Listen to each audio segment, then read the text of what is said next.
దక్షిణాఫ్రికాలోని విశాలమైన గడ్డి మైదానంలో కోడా, లేయా అనే 2 సింహాలు కలిసి జీవించాయి. వాటు కలిసి వేటాడాయి, గడ్డి మైదానాల్లో స్వేచ్ఛగా తిరిగాయి. కాని వాతావరణం మారినప్పుడు అంతా కష్టమైంది. నీరు ఎండిపోయింది, ఆహారం తగ్గింది. అందుకే కోడా, లేయా కొత్త, సురక్షితమైన ప్రదేశం కోసం ప్రయాణం మొదలుపెట్టాయి. 100 కిలోమీటర్లు నడిచాయి. ఆకలి, ఇతర వన్యమృగాల దాడులను ఎదుర్కొన్నాయి. రాత్రిళ్లు కూడా జాగ్రత్తగా కాపలా కాస్తే లేయా నిద్రపోయి బలం సంపాదించింది. చివరకు స్వచ్ఛమైన నీటి, వన్యమృగాల వాసనలను అనుసరించి అవి మఖాదో నేషనల్ పార్కుకు చేరుకున్నాయి. ఇది దక్షిణాఫ్రికాలోని అతిపెద్ద సంరక్షణ కేంద్రాల్లో ఒకటి. విశాలమైన గడ్డి మైదానాలు, సమృద్ధమైన జీవ వ్యవస్థ కలిగినది. అక్కడికి చేరిన వెంటనే కోడా, లేయా దాక్కునే స్థలం వెతికాయి. పెట్రోల్ కార్లు, గార్డ్ పోస్ట్లు, కంచెలు చూశాయి. కాని అవి ఏమిటో అర్థం కాలేదు. మఖాదోలో సిఫో, నోమ్సా అనే 2 ఉద్యోగులు ఈ కొత్త అతిథులను గమనించారు. సిఫో అనుభవజ్ఞుడైన పెట్రోల్ డ్రైవర్, గడ్డి మైదానాల్లో జంతువుల స్థితిని పరిశీలించడానికి ప్రయాణం చేసేవాడు. నోమ్సా జంతు నిరీక్షకురాలు, సంరక్షణ కేంద్రంలోని మార్పులను జాగ్రత్తగా నమోదు చేసేది. నది ఒడ్డున పెద్ద సింహం పాదముద్రలు చూసి వాళ్లు ఆశ్చర్యపోయారు. కొత్త సింహాలకు హాని జరగకుండా దూరం నుంచి నిరీక్షించాలని నిర్ణయించారు. మొదటి రోజుల్లో కోడా రాత్రిళ్లు బిగ్గరగా గర్జించి తన ప్రాంతాన్ని గుర్తించింది. లేయా కొత్త ప్రదేశంతో అలవాటు పడటానికి ప్రయత్నించింది. కొన్నిసార్లు అసౌకర్యంగా తిరిగింది. సిఫో, నోమ్సా నిశ్శబ్దంగా చూస్తూ వాటి ఆరోగ్యం, ప్రవర్తనను నమోదు చేశారు. అలసిపోయినప్పటికీ కోడా, లేయా జింకలు, కుందేళ్లను వేటాడి బలం నిలబెట్టుకున్నాయి. లేయా నడకలో నీరసం చూసినప్పుడు నోమ్సాకు అనుమానం కలిగింది. ఆమె గర్భవతి కావచ్చు. సిఫో కూడా దీన్ని ధృవీకరించాడు. ఎందుకంటే కోడా లేయాను ఎక్కువ శ్రద్ధగా కాపాడింది. సింహం పిల్ల జన్మిస్తే అది సంరక్షణ కార్యక్రమాలకు పెద్ద విజయమని వాళ్లు సంతోషించారు. 4 నెలల తర్వాత లేయా కడుపు పెరిగింది, నడక బరువుగా మారింది. సిఫో అత్యవసర పరిస్థితుల కోసం వైద్య సామాగ్రిని కారులో సిద్ధం చేశాడు.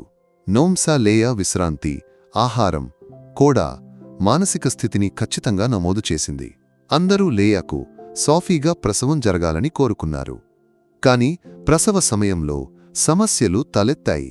లేయా 2 రోజులు నొప్పితో బాధపడింది, మూలిగింది. కోడా అస్వస్థంగా చుట్టూ తిరిగింది. సిఫో, నోమ్సా పరిస్థితి తీవ్రమని గ్రహించారు. లేయాను కాపాడటానికి ఏదో చేయాల్సి వచ్చింది. అనస్థీషియా వాడలేకపోయారు.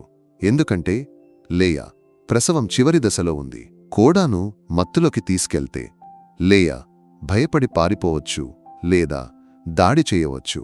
అందుకే సిఫో, నోమ్సా ధైర్యం చేసి సింహాల దగ్గరకు వెళ్లారు. కారును నెమ్మదిగా నడిపారు. కోడా దాడి చేస్తుందేమోనని చూశారు. కోడా బిగ్గరగా గర్జించింది. రోమాలు నిక్కబొడిచాయి. జాగ్రత్తగా ఉంది. లేయా నొప్పితో పడుకొని చిన్నగా మూలిగింది. నోమ్సా సిఫోతో, ఇప్పుడు మనం జోక్యం చేసుకోవాలి, లేకపోతే లేయా చనిపోతుంది అని చెప్పింది. సిఫో కారు నుంచి దిగి కళ్ళు సింహాల నుంచి తప్పించకుండా నిలబడ్డాడు. నోమ్సా వైద్య సామాగ్రితో వెనక్కి వచ్చింది. కోడా ముందుకు వచ్చి మూలిగింది. కాని దాడి చెయ్యలేదు. బహుశా వాళ్లు హాని చెయ్యరని అర్థమైంది. నోమ్సా నెమ్మదిగా లేయా దగ్గరకు వెళ్లి సౌమ్యంగా మాట్లాడింది. సిఫో మద్దతుగా నిలబడ్డాడు. లేయా కళ్లలో భయం తగ్గింది. నోమ్సాను కడుపును తాకనిచ్చింది. నోమ్సా త్వరగా ప్రసవ సహాయ ఇంజెక్షన్ ఇచ్చింది, లేయాకు బలం పెరగడానికి.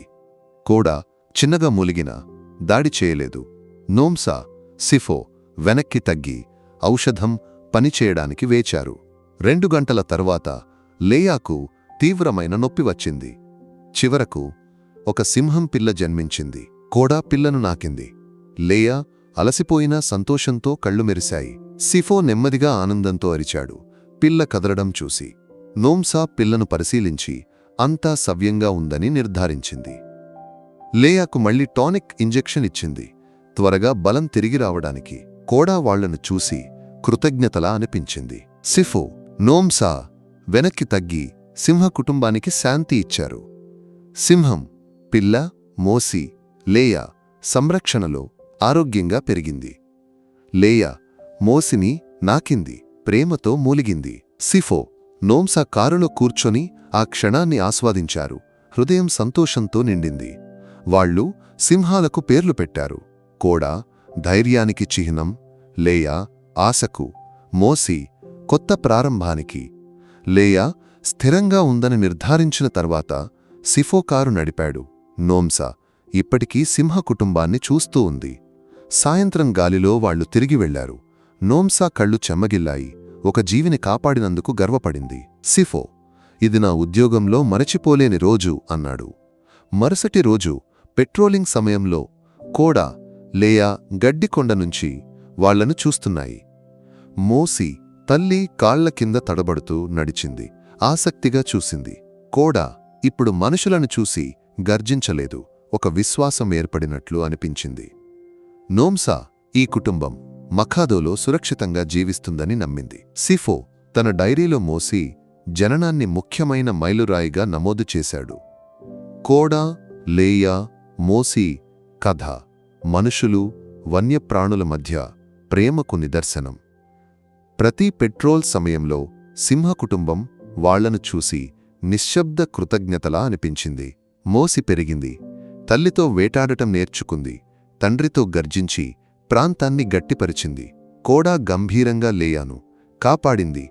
లేయా తల్లిగా ఉన్నా బలంగా నిలబడింది. సూర్యోదయంలో గడ్డి మైదానంలో ఈ కుటుంబం శాంతితో కనిపించింది. సిఫో, నోమ్సా కారు శబ్దం వినప్పుడు కోడా ఒక్క చూపు మాత్రమే ఇచ్చి శాంతంగా కాపలా కొనసాగించింది. నోమ్సా ఆ కఠిన ప్రయాణాన్ని గుర్తుచేసుకుని నవ్వింది. వాళ్ల కృషితో ఒక జీవనం కాపాడబడింది, ఒక కుటుంబం బలపడింది. ఈ కథ మఖాదోలో వ్యాపించి జంతు ప్రేమికులను ప్రేరేపించింది. అందరూ కోరుకున్నారు కోడా కుటుంబం మఖాదోలో సింహవంశాన్ని పెంచాలని. సూర్యాస్తమయంలో కోడా గర్జన గడ్డి మైదానాల్లో మారుమోగింది. గత తుఫానులను గుర్తుచేసింది. లేయా మోసిని నాకింది, కొత్త జీవనాన్ని పోషించింది. సిఫో, నోమ్సా సంరక్షణ కేంద్రానికి తిరిగి వెళ్లారు. సంతోషం, తృప్తితో హృదయాలు నిండి. రాత్రి గాలి గడ్డి మైదానంలో వీచింది. గడ్డి వాసన వన్య శబ్దాలను తీసుకొచ్చింది. ఆకాశంలో నక్షత్రాలు మిణుగురులై సిఫో, నోమ్సా మార్గాన్ని ప్రకాశింపజేశాయి. అక్కడ మోసి తల్లి వెచ్చదనంలో శాంతిగా నిద్రపోయింది. కోడా కాపలా నిలబడి శత్రువులను దూరం చేసింది. దూరం నుంచి సిఫో, నోమ్సా ఈ కుటుంబాన్ని చూసి తమ లక్ష్యం నెరవేరిందని నమ్మారు.